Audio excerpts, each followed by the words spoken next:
A $5 super thanks from William Cook, getting him in again to our George Pickens jersey raffle. It seems that Jerry feels offended that Micah did not agree to a contract at the time of the meeting. Look, I've been through enough Cowboys contract talks to, I think have a decent feel for, what went wrong. I think this one, with a lot of information coming out since then, Micah thought it was going to be different. That he went with Jerry and Steven directly, and they were close. They agreed on most things. He's like, just call my agent, finalize it, make sure the wording is right, and we'll get this bad boy done. And the Joneses thought, well, maybe we can just bypass the agent for once, and it didn't work out that way. And it's very funny to hear Steven say, well, it takes two people to make a deal work, and Micah say, my agent called you, and you have not called him back. It's just, the issue is, we're trying to find logic in something that doesn't have any of it. And that makes things really tough. In the end, it's just stupid. And I'm tired of doing this exact same conversation again. We've done this 5 times now. And we know how it's going to play out. All right, this came in via Super Thanks. It is a feature here on YouTube. A $5 Super Thanks gets you into our George Pickens jersey raffle. Lets you donate outside of live videos. Send in your message. We'll give you a shout-out on the show as well. From Jarrett, I think Turpin becomes our RB1. I know he's small, too small to take every snap. I think that would help our running back room. What do you think, Tom? I don't think you're going to get every snap, like lead back snaps from Turpin. Let me Turpin is generously 155. He's not very big. The list of running backs since 1999 who are under 170, Ontario McCaleb. We're talking just a significant difference. We would say he's 160, 165. It does not exist. So I don't think he can physically hold up as an every down back. I don't think he can be your lead back. As a gadget guy, as how the Rams used Tavon Austin years ago. Tavon was 150. It was 5'8", 174. Still bigger than what Turpin is, but I think that type of guy is a little bit more in line. You can get him some handoffs, please do. It works clearly, but every down back, lead back, I don't think I can't give him 10 a game. I think he's going to break down. So 10 over across of 2 or 3 games, sure.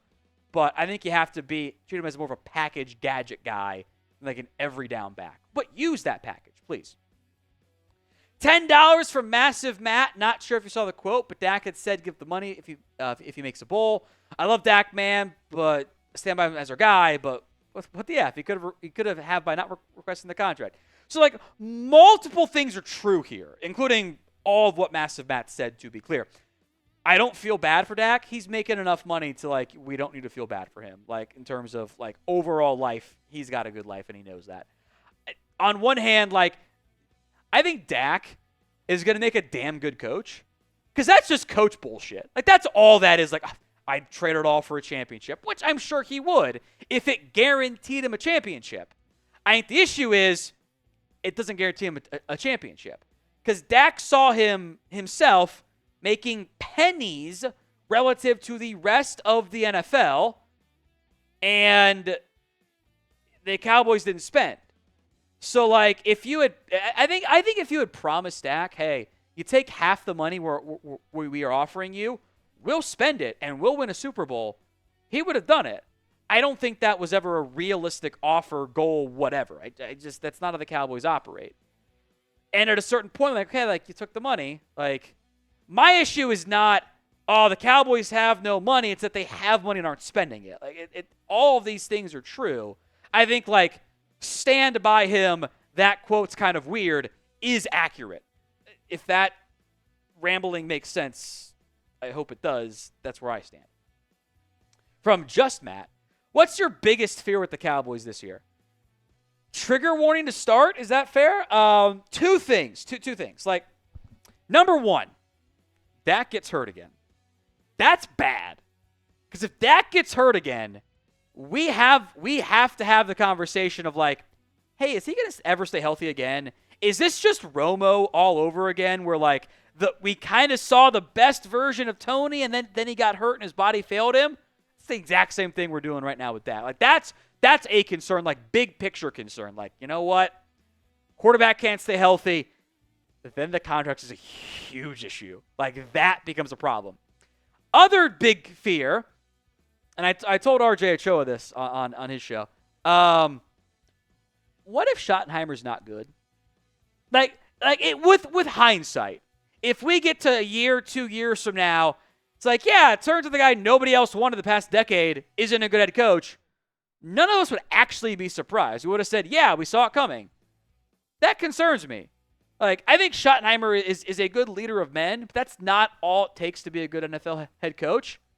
All of that concerns me. Like, I'm kind of, there's this little nagging voice back in my head that goes, what if it's just Jason Garrett 2.0? Like, Schotty makes a big deal about being the right kind of guy. So that's what Garrett was. Those are my fears. I don't want to ever talk about those again. So with that in mind, predict the Cowboys record for me this year. Let me know in the comments section of today's show. Steven, since you say Rowdy is the reason the Cowboys don't get far in the playoffs, what kind of mascot should the Cowboys have? None. They don't need one. So this is a professional NFL franchise. You don't need a mascot. Like that is a gimmick. You don't need a Rowdy at all. You know what? Here's your mascot. Let's just Weekend at Bernie's Jerry Jones. How about that? How about that's your mascot? Too dark, too mean? I don't know. All right, Robert, time to draft an OT next year. First round, move off Terence Steele. Who takes his spot until then? You're still playing Terence Steele. Like, as long as he's healthy, Steele is your right tackle. Do Hakeem Adeniji? No. Like, Ajani Cornelius is probably not ready anyway. Like, it's Steele, and you give him this year to show what he's able to do. If not, then you cut him, and it's fine.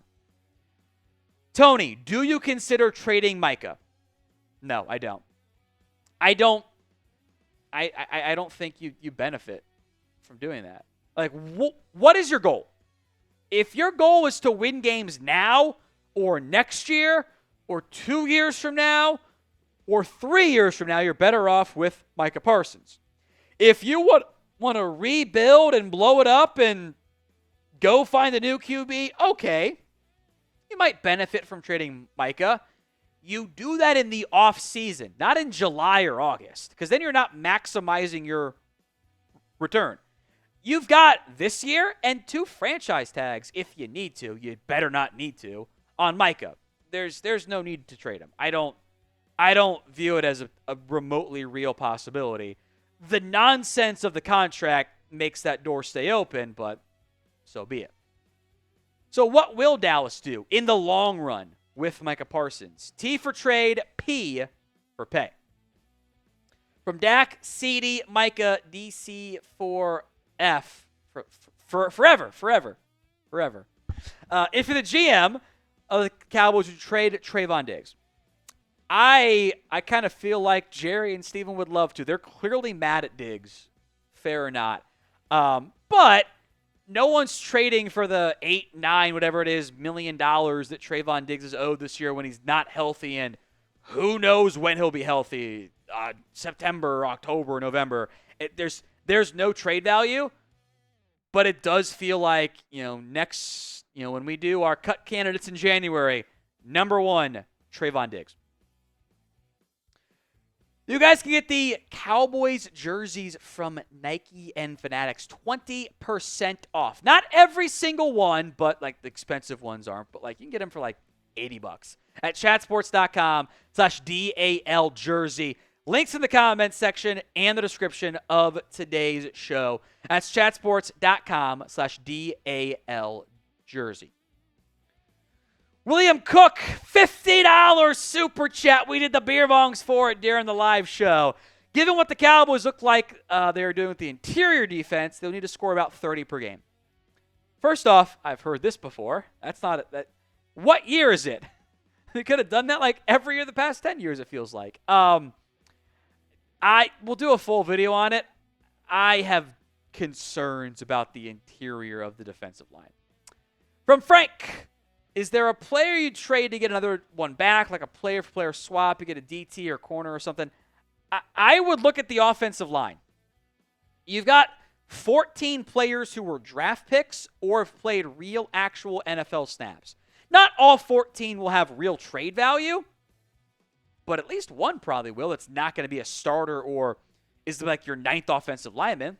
That's very, very possible in the end.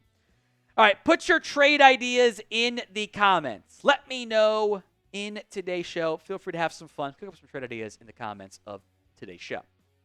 From Dust Productions, sign Micah Bland this year, Pickens and Smith next year. Keep the cap hits low at the start of the contract. Oh, you're speaking my language right there, man. Draft a linebacker in a corner. Let Diggs and Fergie go. Schoon is good. Tight end 1 thoughts. I don't know if I agree with the tight end 1 element, but everything else, it's a plan. I'm curious what you do at right tackle with Terence Steele. Maybe he plays well and it's not an issue. That's all extremely doable, by the way. Money-wise, it's not a problem at all. Overshown's healthy. Maybe you get a running back in like the 3rd round too. Well, no 3rd round pick. Whatever. You figure out the running back spot. I think that those are good. Those are good first steps. Good first steps. Daniel M. Tom Downey has done in camp so far with these fights breaking out in 2 straight days. Got into those guys, told him to knock it off. Yes, but also like I don't know. I'm not gonna overreact one way or the other because like on one hand, good job. Like if I'm Schotty, I'm not taking a $6,000 fine for those guys fighting. I'm not doing that, and he's not either. But also, if they're fighting in the first place, isn't that kind of on you too? Like it hasn't gotten bad, so it's fine. Like there's like almost an impossibly thin line to walk of like I want physical practices, but not that physical. Like you kind of gotta blend back and forth no matter what. So I'm fine with it because like I don't have like alternatives otherwise. If you want to be featured on a future mailbag, show it by subscribing. YouTube.com/@CowboysTV. This is the best one to end on, Chris. Ivan Diaz says, Dez caught it. You're damn right, Dez caught it. I'm still traumatized by that one. Jariah Jones, hearing good things about spann-ford. Let's hope he won't break down like a Ford. All right. I mean, you love the Jariah Jones comments. You love throwing those in at the end. Jokes aside, I've heard he's done a good job too. Spann-ford. I'm curious who tight end 2 actually ends up being this season.